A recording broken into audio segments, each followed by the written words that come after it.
Meus irmãos, nós estamos vendo esse capítulo 13 do Evangelho de Jesus Cristo, segundo Mateus, e esse bloco de ensino do capítulo 13, ele é chamado de as parábolas do reino. Parábolas do reino. E nós encerramos, na última oportunidade, as exposições sobre a parábola do semeador. Foram cerca de 7 mensagens. E ela retratou o início do reino de Deus. Como que o evangelho é semeado nos diversos tipos de corações e como que estes corações, eles reagem ao evangelho. Ela apontou a aparente demora de resultado e que, apesar de se perderem 3/4 dessas sementes, desta pregação, haverá no final uma abundante colheita.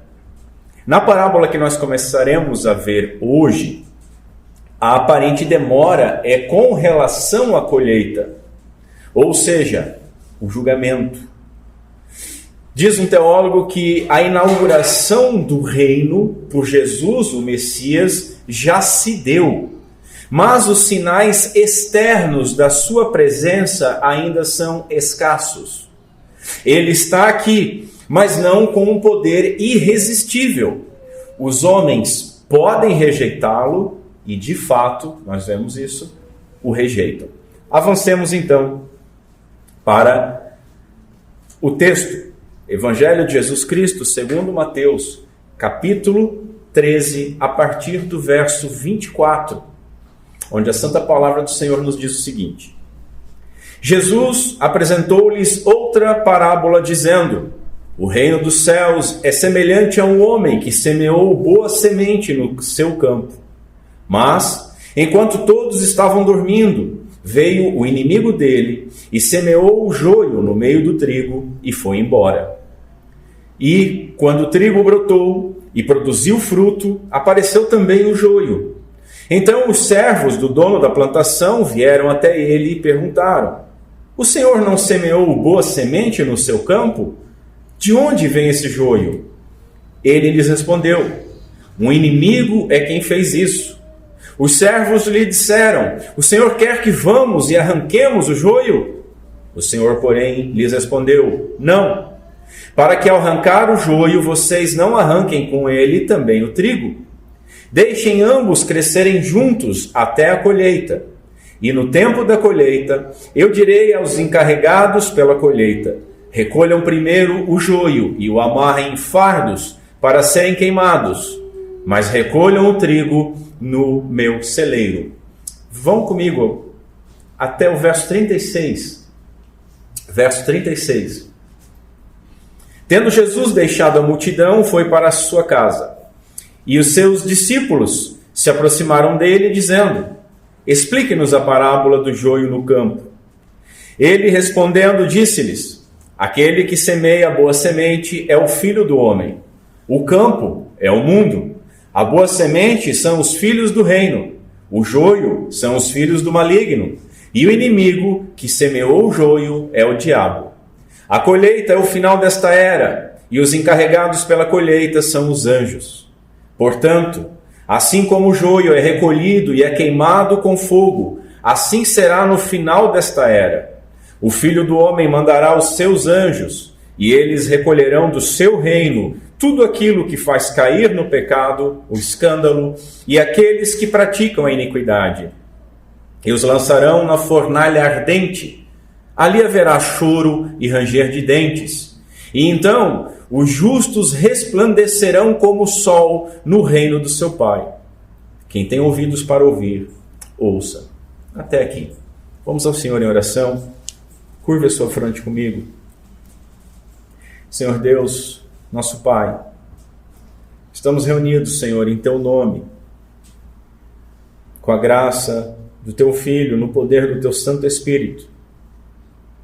E é justamente ao Teu Santo Espírito que pedimos que Tu nos conceda, para que nós possamos caminhar pelas Sagradas Escrituras, pela Tua Santa Palavra, e sermos por elas advertidos, admoestados, encorajados, exortados, edificados, Traz, Senhor, aos nossos corações esperança por aquilo que é relatado no Teu Santo Evangelho. Pedimos essas coisas no nome santo de Cristo Jesus. Amém.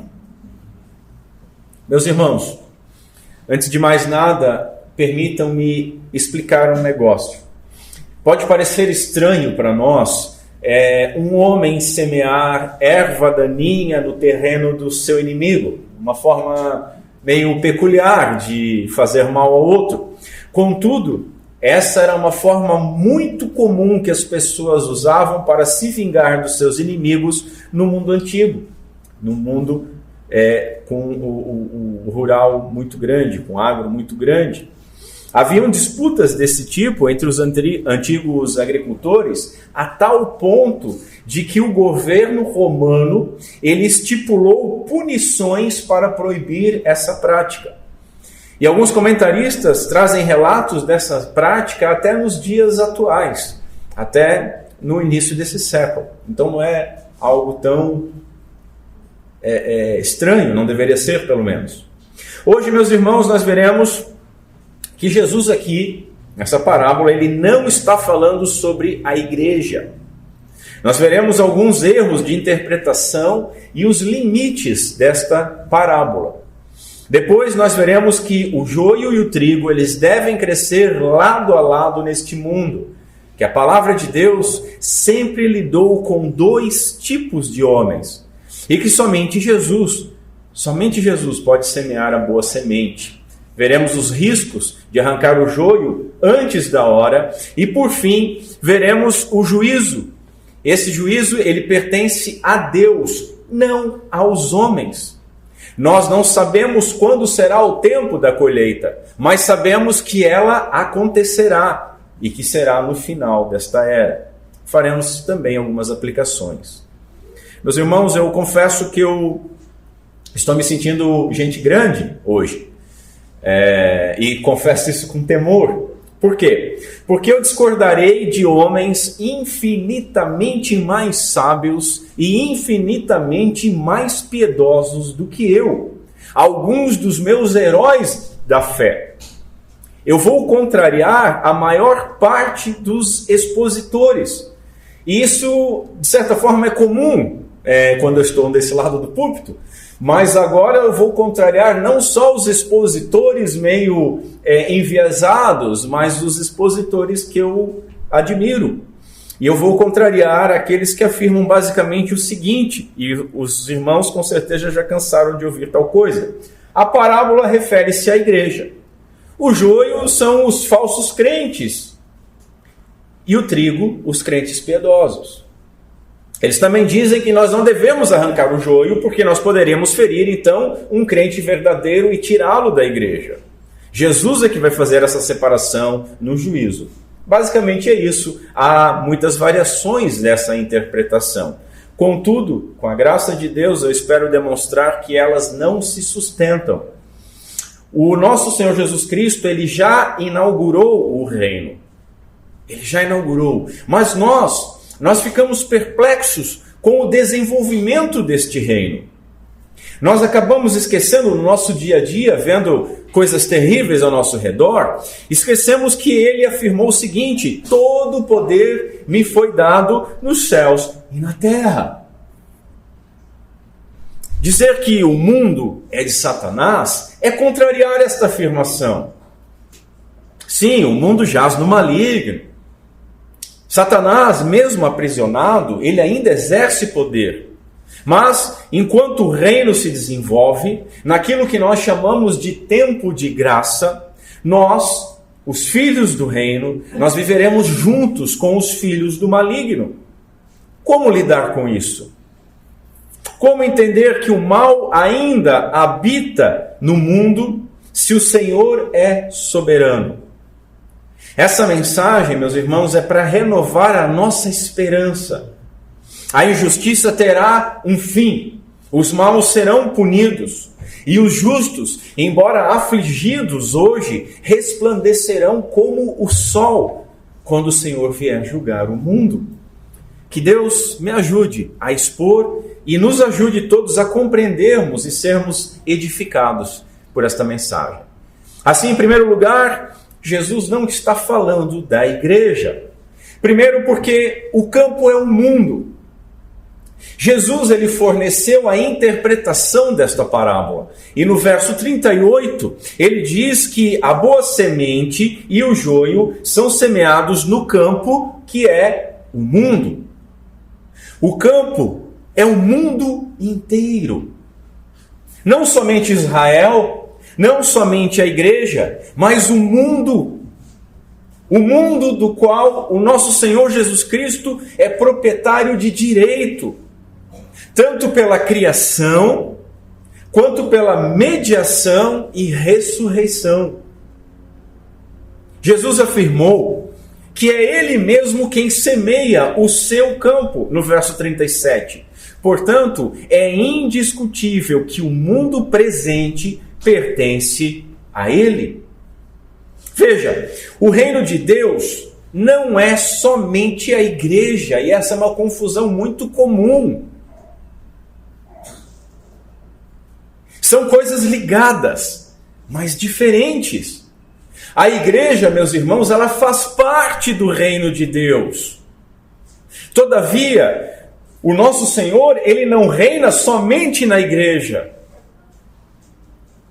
Nós lemos no verso 41 que os anjos, eles ceifarão o joio do seu reino, ou seja, o joio está no reino de Deus.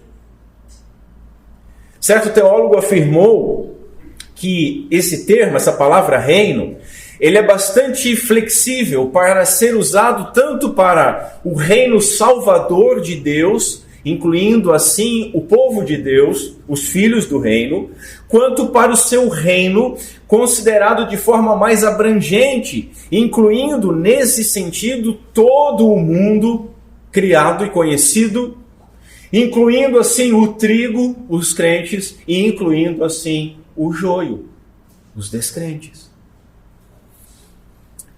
Agora, o termo igreja não tem essa flexibilidade. Você não pode dizer que o mundo é a igreja, você não pode dizer que os ímpios são a igreja.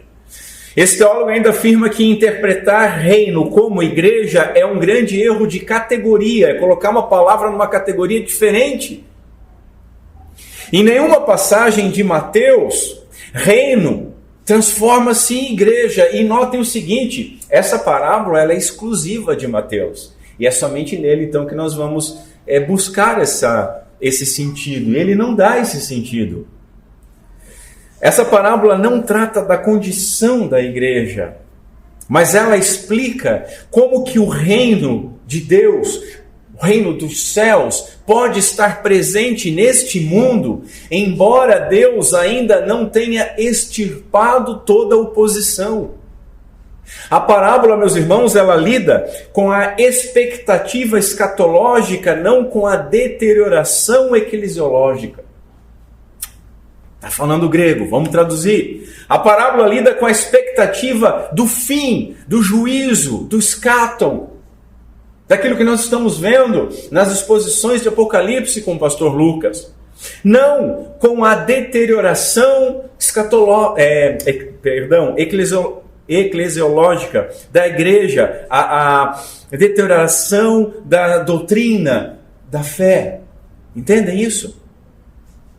Interpretar a parábola falando sobre a igreja, primeiro, é forçar o texto.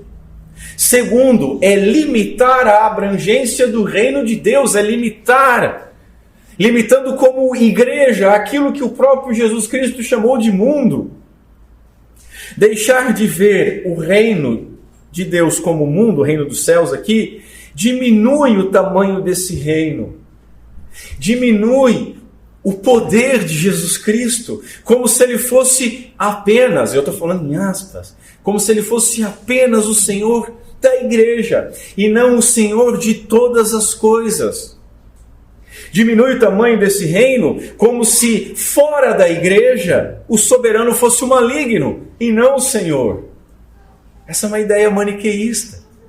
Essa é uma ideia que foi já julgada na história da igreja como heresia. Jesus Cristo não é apenas profeta e sacerdote, ele é também rei. São os 3 ofícios do Redentor.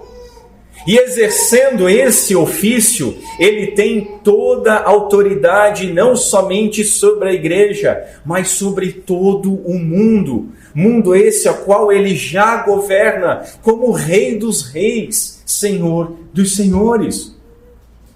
Assim, meus irmãos, não importa quem seja, não importa quem está me ouvindo, não importa onde essa pessoa vive, porque aonde quer que alguém vive, está vivendo numa propriedade que pertence exclusivamente ao Senhor Jesus Cristo, que é Senhor sobre todas as coisas, nos céus e na terra. Segundo, a igreja deve ter disciplina. Surge aqui um problema para aqueles que afirmam que a parábola está tratando sobre a igreja e não sobre o mundo. Qual é a disciplina? Se nós não podemos retirar o joio, então nós devemos aturar o joio dentro da igreja. Eles argumentam o seguinte, que o texto alerta contra juízos imprudentes na igreja, mas que escândalos, eles devem ser retirados. Mas, note o seguinte, escândalo é exatamente o termo utilizado no verso 41. A disciplina ordenada pelo Senhor à igreja, lá no capítulo 18 de Mateus, não permite que o escândalo permaneça na igreja. Mas, no reino, ele deve permanecer, e deve permanecer até o juízo final. Agora note, se os escândalos devem ser retirados da igreja, e o texto afirma que eles serão retirados apenas no juízo, então nós não estamos falando da igreja, mas estamos falando do mundo. Compreenderam isso? A igreja visível, a igreja instituição, as pessoas que se reúnem na igreja, essa igreja visível é um corpo misto, onde nós encontramos cristãos verdadeiros e indivíduos que apenas fizeram uma profissão de fé, mas que não foram realmente regenerados. Isso é inevitável. E isso comprova o que eu estou falando. Por quê? Porque a igreja faz parte do reino de Deus. Todavia, na igreja deve haver disciplina. Lá fora não tem como nós fazermos essa disciplina. E nós nem devemos fazer essa disciplina. A parábola, meus irmãos, ela não justifica, como alguns defendem erroneamente, que a igreja deva tolerar e manter a comunhão, manter em comunhão os pecadores que não demonstram arrependimento. Você já deve ter ouvido essa galera. Não, deixa ver, Jesus é o juiz, né? Não vamos mexer no joio, vai arrancar o trigo, vamos aturar. Isso não é bíblico. Presbíteros podem e devem remover da comunhão aqueles que possuem uma vida escandalosa e que após uma primeira e segunda admoestação não se arrependeram. Esse é o processo de Mateus 18, onde o Senhor está falando para a igreja. Existe apenas um pecado pelo qual alguém pode ser excluído do corpo de Cristo: a impenitência, afirma o Sproul. Notem, Sproul é um que eu discordo dele, mas aqui eu me aproximo dele.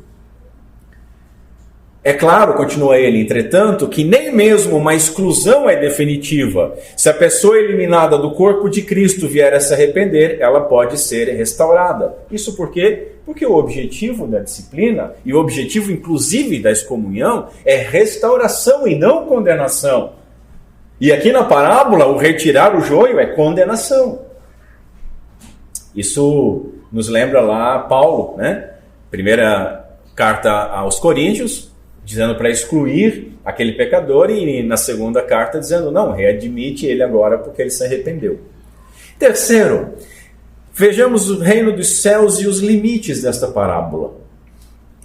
Até aqui, me acompanhe, nós estabelecemos que o reino que nós conhecemos como o reino dos céus, ou reino de Deus, ele também é visto como o reino do Filho do Homem, o reino de Jesus Cristo, nosso Senhor e Salvador. Este não é a igreja, pois o reino de Jesus, depois da ressurreição, estende-se aos mais distantes lugares do universo. Estabelecemos também que, nesse reino, os escândalos permanecerão, pois eles serão julgados no tempo correto, mas que na igreja, os pecadores escandalosos devem ser disciplinados, e se não se arrependerem, este joio deve ser retirado. Ok? Avancemos. Nós devemos lembrar o seguinte, já me perguntaram isso, e é normal. Por que Mateus fala em reino dos céus e por que os outros evangelistas falam em reino de Deus? Reino dos céus e reino de Deus, irmãos, são sinônimos. Mateus ele utiliza reino dos céus talvez por ser judeu, talvez por ter escrito para os judeus, talvez por temor de usar o santo nome de Deus. Talvez também a expressão utilizada, se ela fosse, ao invés de reino dos céus, reino de Deus, seria mais fácil para nós entendermos o domínio do Senhor sobre todo o mundo, onde Jesus reina como um monarca soberano. Todavia, aprove ao Espírito Santo que Mateus registrasse dessa forma, e é dessa forma que nós lidamos. Agora, não há problema nenhum em ele ter usado o reino dos céus, porque nós não devemos esquecer o seguinte: o local original desse reino é os céus. O Filho do Homem desce dos céus. E quando Jesus veio, ele anunciou a chegada do reino celestial a este mundo. E foi como se ele estivesse então invadindo um território inimigo e expandindo as fronteiras do céu, do seu reino. Logo, foi apropriado chamar este mundo de reino dos céus, ainda que haja joio nele. Veja, todo tipo de parábola é uma imagem para ilustrar uma verdade, mas sempre ela vai ter limites. Sempre. Ela não vai ser perfeita, porque ela está ilustrando.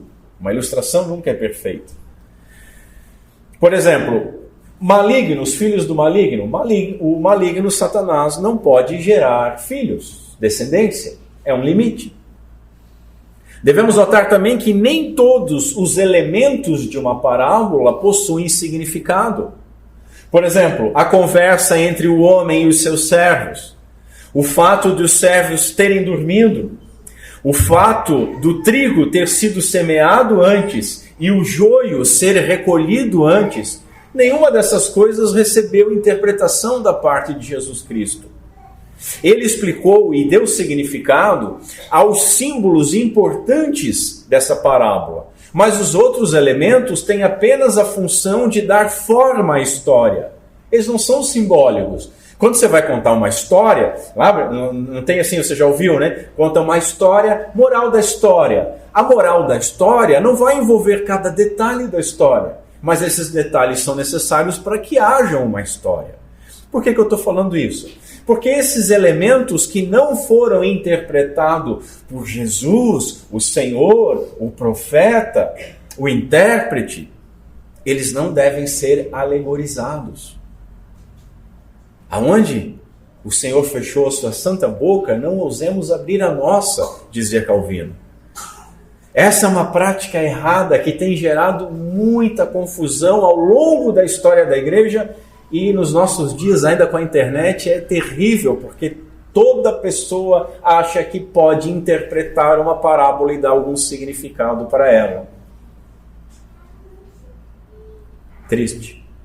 Em segundo lugar, irmãos, o joio e o trigo, eles crescem lado a lado neste mundo. Veja, desde o Éden, há duas sementes. Há nas Escrituras uma clara divisão entre os homens, que você vai ver de capa a capa, de Gênesis a Apocalipse. Uma distinção entre santos e profanos, entre crentes e ímpios, igreja e mundo, ovelhas e bodes, eleitos e réprobos, trigo e joio. Essa divisão ela foi revelada lá no Éden, lá na promessa do proto-evangelho, em Gênesis 3, logo após a queda, onde Deus fala sobre uma distinção entre a semente da serpente e a semente da mulher. Uma distinção entre dois povos. Povos que são formados por homens. Uma distinção entre dois tipos de homens. O que semeia a boa semente é o Filho do homem. Quem diz isso é o próprio Senhor Jesus Cristo. Ele que foi prometido como filho de Davi. Ele que foi prometido como o descendente de Abraão. Ele que é a semente da mulher de Gênesis. Essa parábola corrobora, meus irmãos, que não existe no reino um terceiro grupo de pessoas. Existe apenas joio e trigo. Não existe isentões no reino. Não existe em cima do muro no reino. Existe apenas joio e trigo. Descrentes, ímpios, filhos do maligno e os filhos do reino. Depois, em segundo lugar, vemos que somente Jesus pode semear a boa semente. Isso é muito importante. Nesta parábola, há uma mudança na simbologia entre a primeira parábola e essa. Na parábola do semeador, a boa semente, ela representa a palavra de Deus, o Evangelho. E aqui não. Aqui, a semente são as pessoas convertidas pelo Evangelho. Há essa diferença. Outra diferença, na primeira parábola, o campo era o coração humano, com os 4 tipos de solo. Aqui, o campo é o mundo inteiro, aonde o Senhor semeia filhos no mundo inteiro. Outra diferença é que se antes o semeador era primeiramente Jesus Cristo, e depois todo aquele que prega a palavra de Deus, que prega o Evangelho, agora apenas Jesus é esse semeador. Jesus Cristo é o Senhor do campo. Ele é o Senhor da colheita. Ele é o semeador da boa semente. E assim nós podemos dizer com toda razão: é Cristo, e ninguém mais quem semeia a boa semente. Palavras do puritano Matthew Henry. Somente Ele. Os trabalhadores questionaram sobre o surgimento do joio. E nós, às vezes, nos questionamos sobre isso. E quando Jesus responde, ele não disse que, veja bem, Deus criou os homens bons e o diabo criou os homens maus. O diabo não pode gerar filhos. Sendo assim, os homens bons e os homens maus, o trigo e o joio, são criação de Deus. Deus criou ambos. Os filhos do maligno são aqueles que foram criados por Deus, mas que Satanás domina sobre eles, corrompendo-os, escravizando-os a assumirem mais e mais o seu modo de ser. Lembram de Jesus falando? Vocês são como o pai de vocês, o diabo, porque vocês querem fazer as obras do pai de vocês. Já os filhos do reino, eles não são apenas fruto da criação, mas eles são também frutos da regeneração. Eles foram adotados como filhos de Deus em Jesus Cristo e manifestados pela regeneração por meio do Espírito Santo de Deus. Toda a Trindade trabalhando. Por meio do Evangelho, Cristo está semeando estas boas sementes por todo o mundo. E ainda que ele se utilize, sim, da nossa pregação, nós aprendemos aqui que é apenas pelo poder dele, é apenas a pregação conforme a palavra dele, é apenas a pregação que vai na autoridade dele. Somente ele pode transformar um coração. Nenhum homem, com nenhum discurso, pode fazer isso. Em terceiro, vejamos os riscos de arrancar o joio antes da hora. E o que é esse joio que a gente está falando tanto, né? Primeira coisa que eu preciso dizer é que essa palavra não é a melhor tradução da palavra original, que seria cisânia. Eu até quando fui fazer a paráfrase pensei, eu vou colocar cisânia, mas vai ficar estranho, porque todo mundo conhece joio e trigo, né? É como nós vimos na parábola do semeador, e eu cheguei a falar para os irmãos que a parábola do semeador seria melhor conhecida como a parábola dos solos, porque ela não está falando do semeador, ela está falando dos 4 tipos de solo. Mas, irmãos, o próprio Senhor Jesus Cristo, quando vai interpretar, diz, a parábola do semeador é, quem sou eu para ir contra? Aqui, a palavra original seria cisânia, que é uma erva daninha que nasce nas plantações de grãos. Algumas espécies dessas, elas chegam a ser venenosas, não que matam, mas causam mal-estar, intoxicação alimentar. Elas não fazem bem, elas não sustentam. Isso é bem interessante para associar com os filhos do maligno. A cisânia, conhecida como joio, é uma planta que se parece muito com o trigo enquanto está crescendo. E antes de frutificar, é quase impossível alguém distingui-la do trigo. Elas crescem muito parecidas. E aí a gente sempre ouve isso, né? A gente sempre ouve isso. A semelhança do joio e do trigo. Mas nota como se a gente vai fazer uma leitura mais acurada, mais tranquila, a gente começa a perceber outras coisas. Há um outro aspecto que nós devemos observar nessa parábola. Note o seguinte, na parábola, o joio, ele já brotou junto com o trigo. E ele já foi notado. Percebem isso? Os empregados chegam e dizem, Senhor, tem joio lá, quem que fez isso? Quem que você... Já deu para perceber. Então, os irmãos hão de concordar comigo que semelhança já não é o problema que nós estamos discutindo. Estudiosos afirmam que as raízes dessas plantas, e isso eu não precisava nem recorrer a isso, porque qualquer planta que você colocar uma no lado da outra, vai acontecer a mesma coisa. As raízes, quando forem crescer, vão se entrelaçar. Só que aí tem uma característica, que as raízes do trigo, elas são mais frágeis que a do joio, da cisânia. Elas se entrelaçam uma na outra.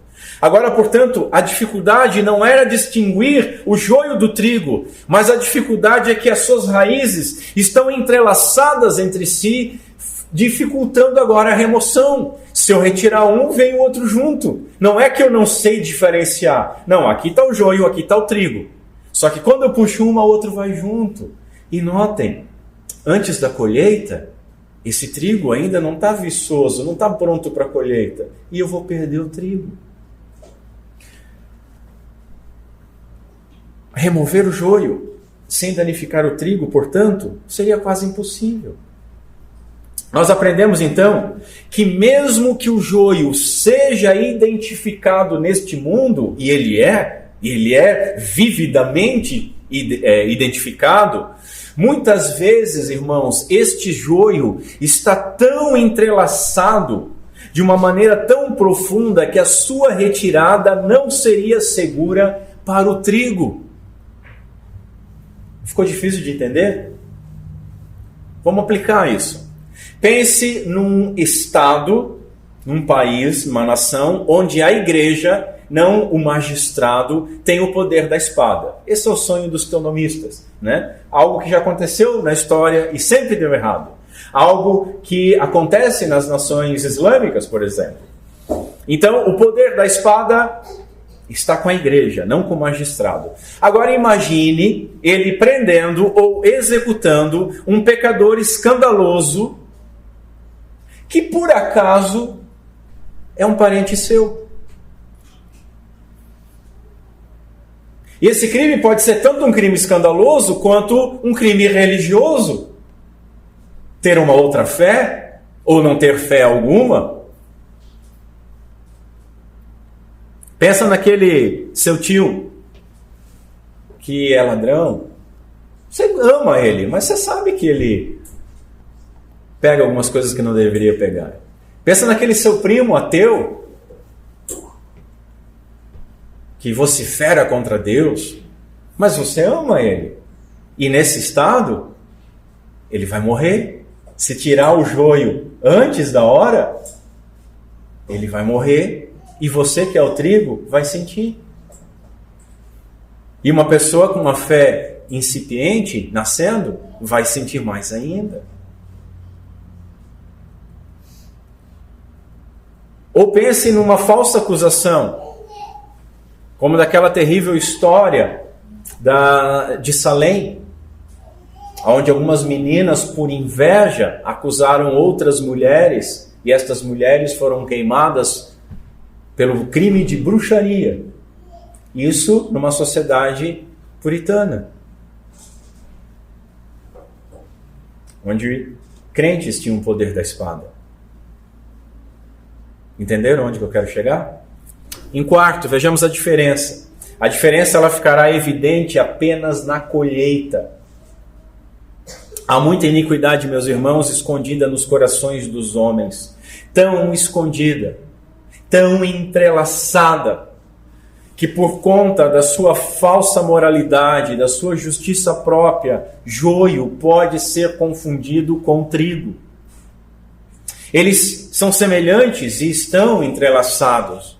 E nós podemos acabar julgando alguém, às vezes como trigo, como um homem de Deus, mas que no fundo é apenas joio, que está recebendo influência do cristianismo.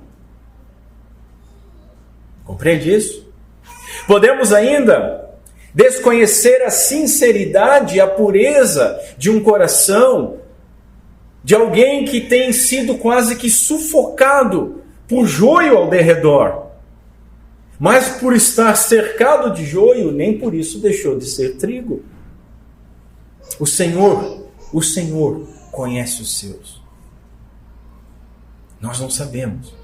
O Senhor conhece os seus e o Senhor não se engana. Nós somos iludidos pela vista. Nós somos iludidos pelos afetos, pelos sentimentos. Note, meus irmãos, que o cuidado em não cortar o joio antes da hora não é para que o joio se torne trigo. Não é isso que está falando aqui. Joio é joio, trigo é trigo. Mas o cuidado é para que o trigo se desenvolva e frutifique. O cuidado do Senhor aqui é com a igreja.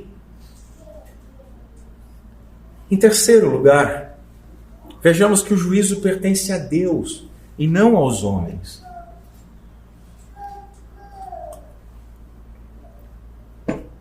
Vejamos primeiro que nós não sabemos quando será o tempo da colheita.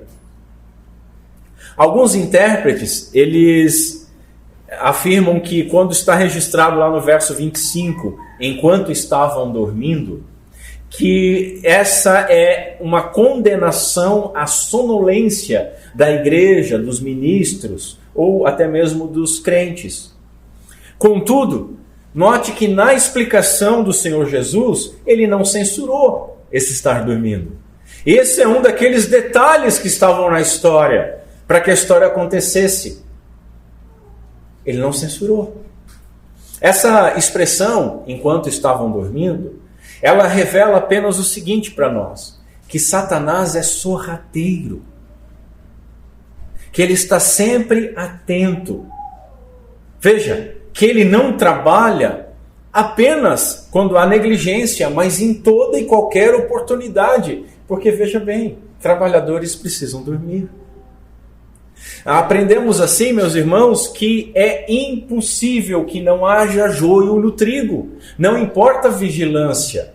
Não adianta as pessoas acusarem a sonolência da igreja, que às vezes é bem sonolenta mesmo. Às vezes precisa levar um puxão de orelha e um beliscão para acordar.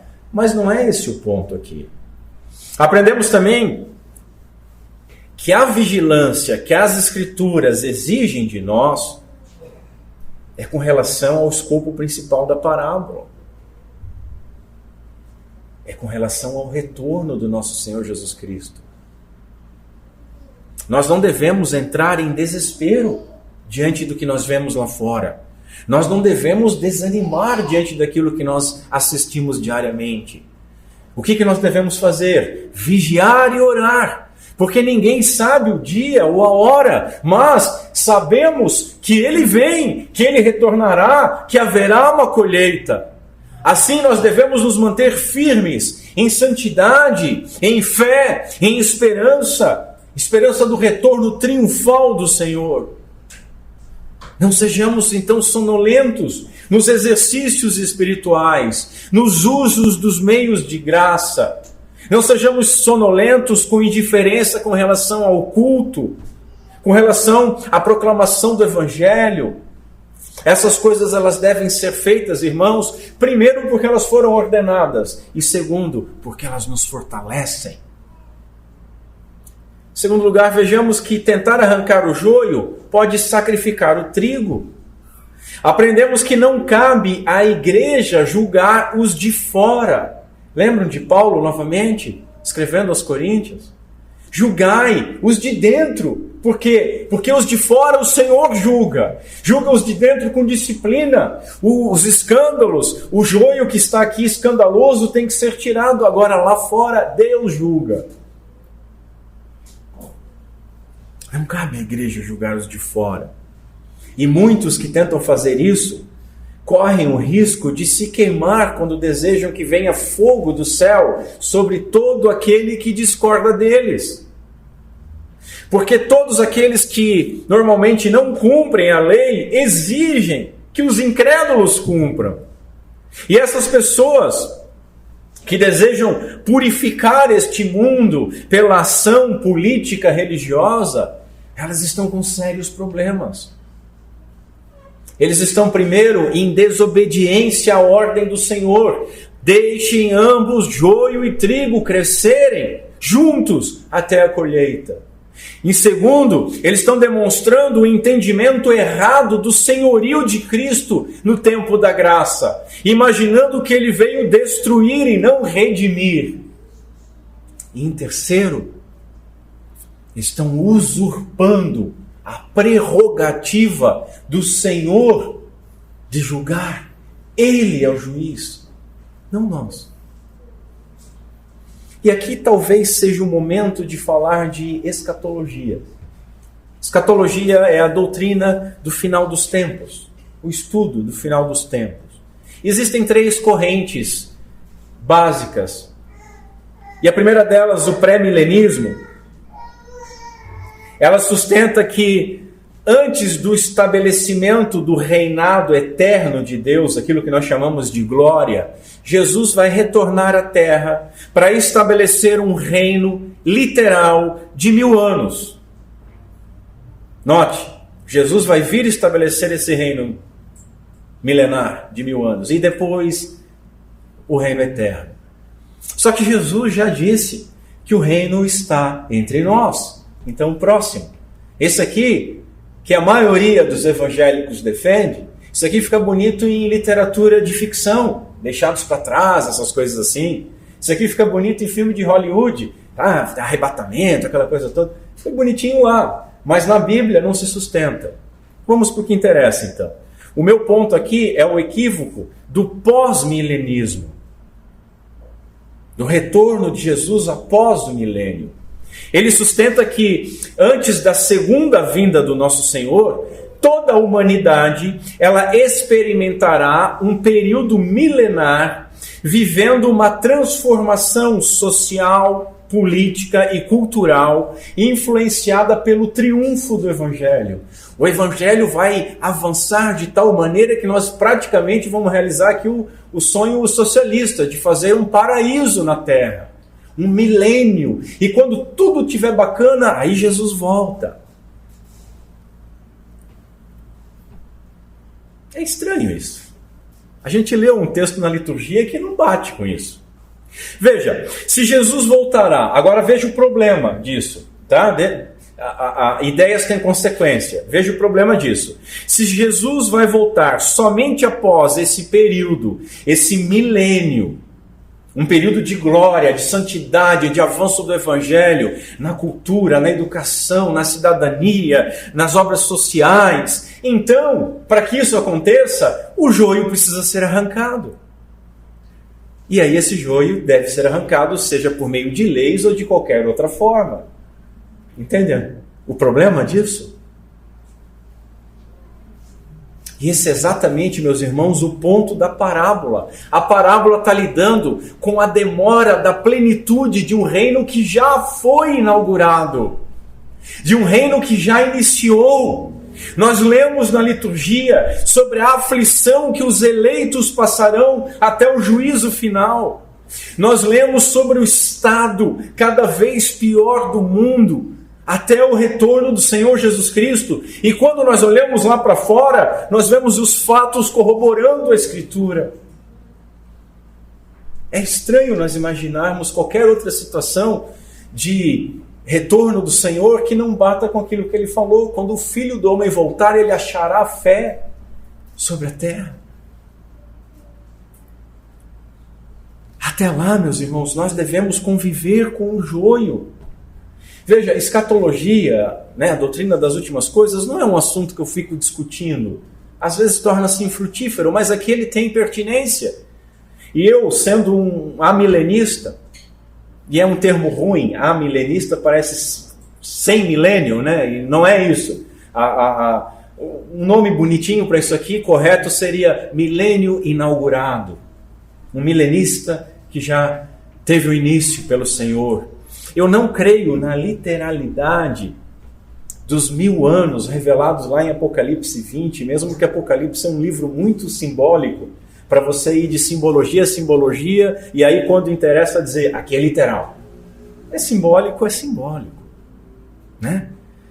E aí, geralmente o pessoal que quer arrancar o joio deste mundo, que quer que as práticas sociais da igreja e do mundo levem para uma perfeição, eles dizem que quem crê, quem tem essa ideia milenista, se tornam pessoas apáticas a isso, que cruzam os braços. Eu discordo disso. Sabe por que eu discordo? Porque eu creio que Jesus Cristo, Ele falou sério, meus irmãos. Jesus Cristo não mente, e Ele falou sério quando Ele disse que todo o poder lhe foi dado nos céus e na terra. E eu acredito que Ele falou sério quando Ele disse que o reino de Deus já está entre vocês. E eu acredito que porque Ele venceu, eu creio que nós nele somos mais do que vencedores. E por conta disso, na autoridade dEle, na força do Espírito Santo de Deus, nós podemos marchar em meio às trevas, proclamando as boas novas do Evangelho, sofrendo aflições diárias, mas sem temor, porque o maligno, ele não pode nos tocar. E até o dia do juízo, até o dia da colheita, nós permanecemos firmes, vigilantes, obedientes, dependentes, sabendo que nem morte nem aflição podem nos separar do amor de Deus. Terceiro, a colheita no final desta era. A parábola apresenta a descrição do julgamento final, como uma figura de uma colheita. E é muito importante, interessante isso, por quê? Porque o tempo é fixo e estabelecido. Embora nós não saibamos quando e nem devemos especular. Sabe aquela coisa? Aconteceu alguma coisa. Alguém espirrou em Israel. É o último minuto. Criou o celular, criou a televisão, criou um microchip. É o último minuto. Não fomos chamados a isso, irmão. Nós não devemos especular. O que nós devemos ter é a certeza absoluta que o dia da colheita, o dia do juízo, irá chegar tão certo quanto o dia de uma colheita chega na plantação. João Batista, e nós já expomos isso lá em Mateus 3, falando sobre o juízo, ele disse o seguinte: Ele, Jesus, tem em sua mão a pá, e ele limpará a sua eira, e recolherá no celeiro o seu trigo, e queimará a palha com fogo que nunca se apagará. Jesus mais à frente diz: quando vier o Filho do Homem na sua majestade e todos os anjos com ele, então se assentará no trono da sua glória, e aí vai separar os bodes, das ovelhas. Em outro lugar, ele diz: ele enviará os seus anjos com grande clangor de trombeta, os quais reunirão os seus escolhidos dos 4 ventos, ou seja, de todo o mundo, de uma a outra extremidade dos céus. Aprendemos assim que a violência contra homens por motivos religiosos não somente não é permitida, mas é contrária à vontade de Deus. Contrária à vontade de Deus. Esse erro foi cometido diversas vezes, com revoltas na época que antecedeu a vinda de Jesus Cristo, dos Macabeus, os zelotes na época de Jesus, talvez o próprio João Batista, os apóstolos, todos eles queriam um Messias que viesse eliminar a opressão e a oposição. Esse crime, esse erro, ele foi cometido largamente durante a Idade Média, quando teólogos eles defenderam a aplicação da pena de morte aos hereges. Não concorda com a minha fé? Então eu vou te matar. Todas essas tentativas, todas elas acabaram em amarga perseguição e renderam algumas das páginas mais tristes e sangrentas da história. Por quê? Porque era o homem usurpando aquilo que é de Deus, tentando separar o joio e o trigo antes da hora.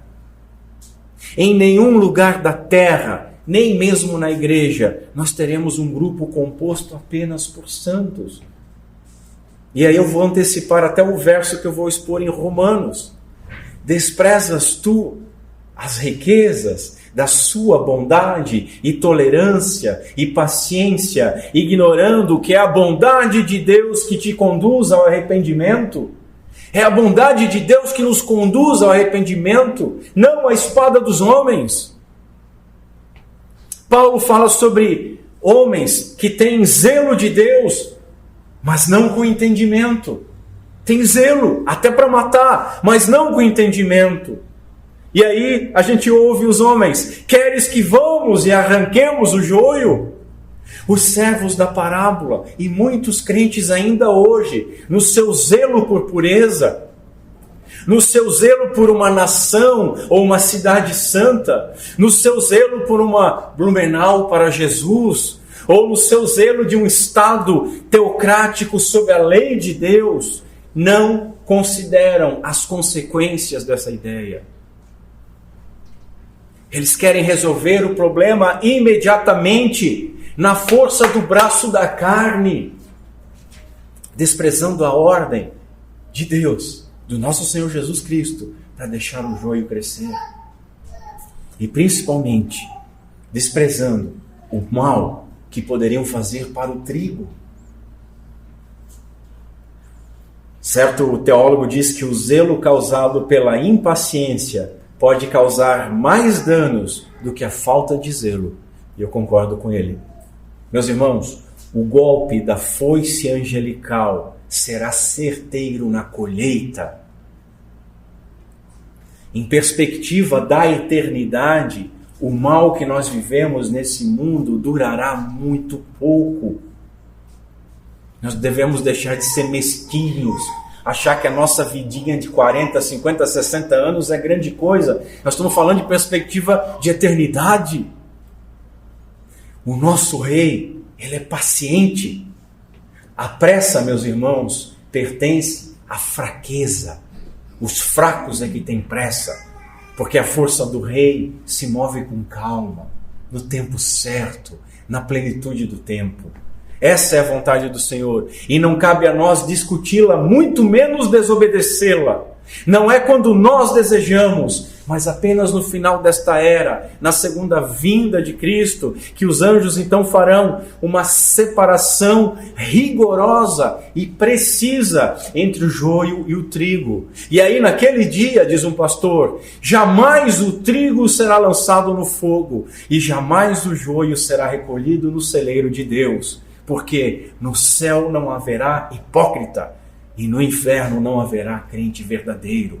Até lá, meus irmãos, a nossa missão não é arrancar o joio, mas ser um instrumento para que o Senhor plante os filhos do reino, semeando o evangelho e produzindo frutos aonde quer que Deus nos tenha plantado, não apenas na igreja, mas até nos confins da terra. Glória a Deus.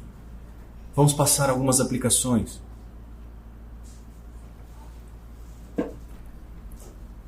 Quem tem ouvidos para ouvir, ouça o que o Senhor está dizendo para nós. Primeira aplicação: o mundo é o campo de Deus, nele Deus governa, Deus julga. Aprendemos assim que o reino dos céus, de uma forma misteriosa, inclui o joio e o trigo. E essa condição, ela vai continuar até o final desta era. Portanto, acostumemo-nos com isso.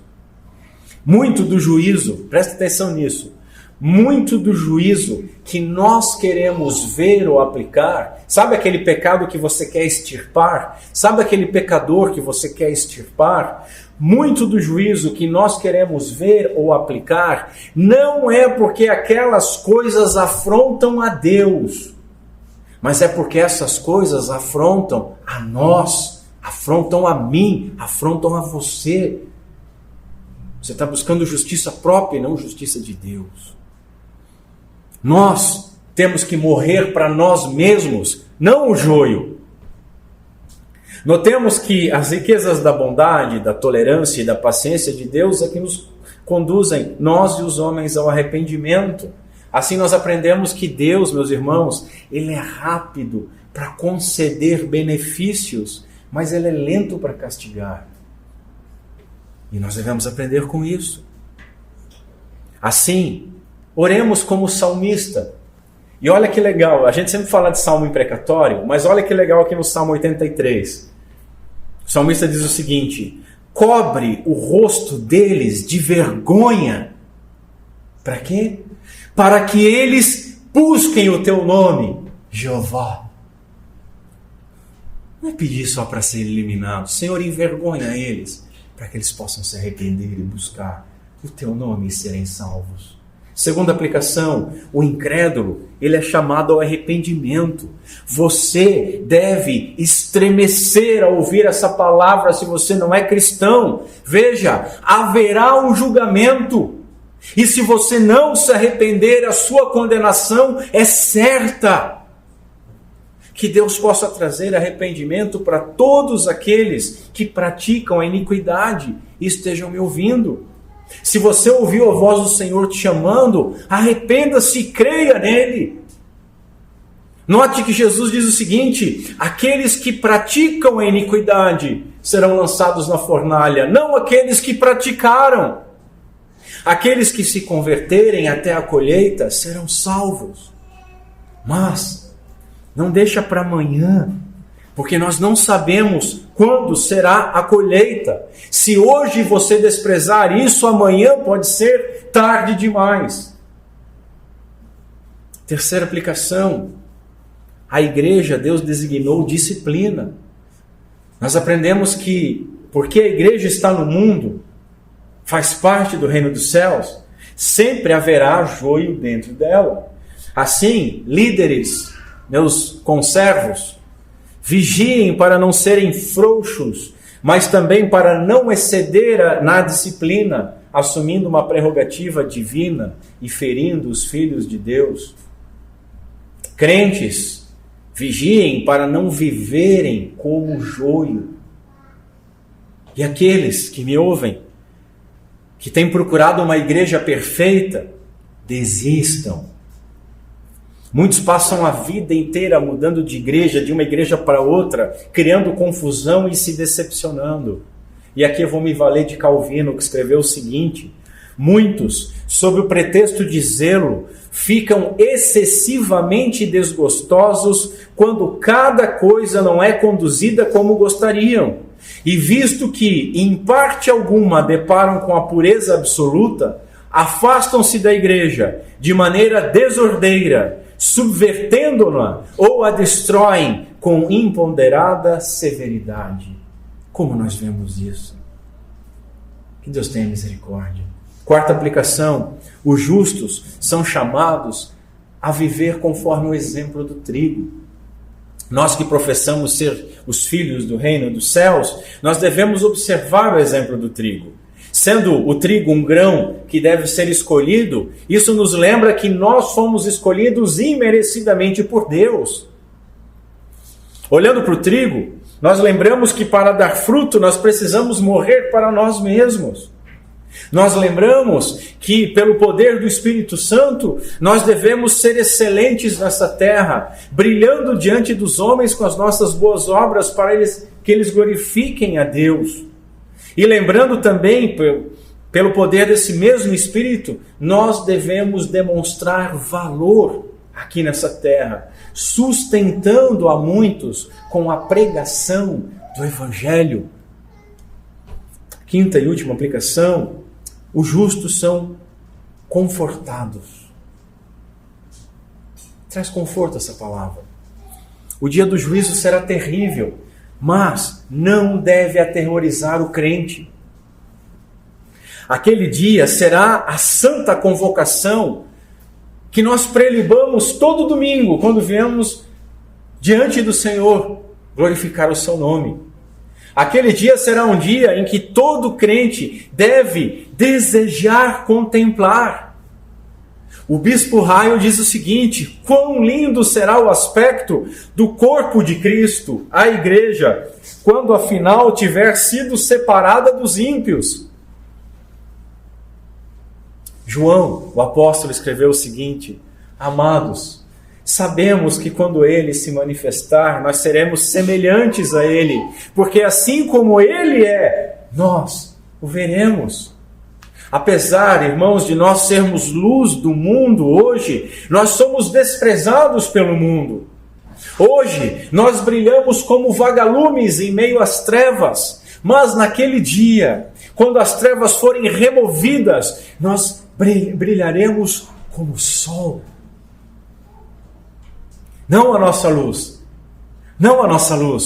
mas a luz de Cristo em nós.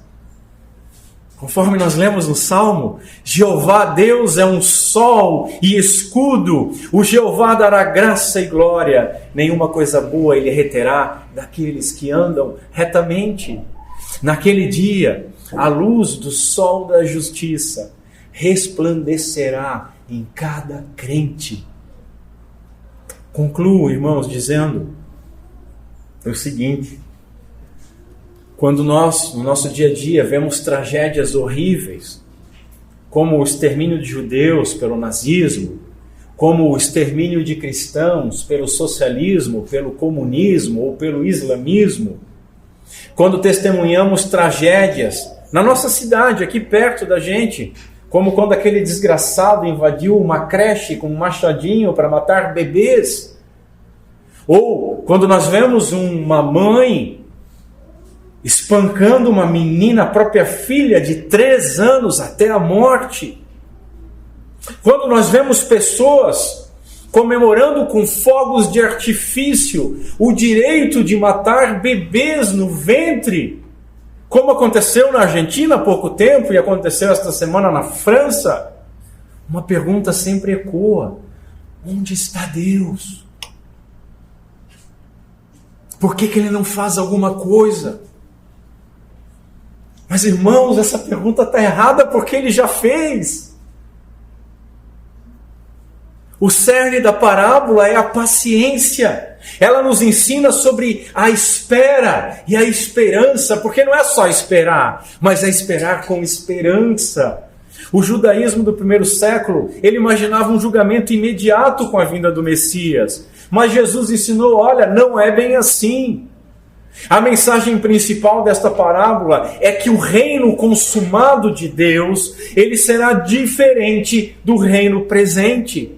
Atualmente, os filhos do reino e os filhos do mal, eles vivem juntos na sociedade humana.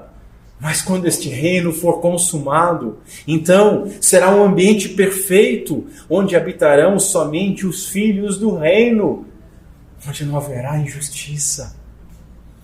Naquele dia, meus irmãos, Malaquias 4 será cumprido, onde nós lemos: porque eis que aquele dia vem ardendo como fornalha, todos os soberbos e todos os que cometem impiedade serão como a palha, e o dia que está para vir os abrasará, diz Jeová dos exércitos. O dia que está para vir os queimará totalmente. Naquele dia, Daniel 12 será cumprido. Então os justos resplandecerão como o sol, como estrelas, sempre e eternamente. É um dia que não terá fim. Naquele dia, meus irmãos, 1 João 3 será cumprido. Vede, presta atenção, vede quão grande amor nos tem concedido o Pai, que nós fôssemos chamados filhos de Deus. Por isso o mundo não nos conhece, porque não conheceu a Ele. Amados, agora somos filhos de Deus. Ainda não é manifestado o que havemos de ser, mas sabemos que quando Ele se manifestar, seremos semelhantes a Ele, porque assim como Ele é, nós o veremos. Por isso a igreja deve clamar: Maranata, volta, Senhor Jesus. E que Deus Pai seja gracioso conosco, por meio de Jesus Cristo. Amém. Vamos ficar de pé. Curva a sua cabeça, vamos ao Senhor em oração.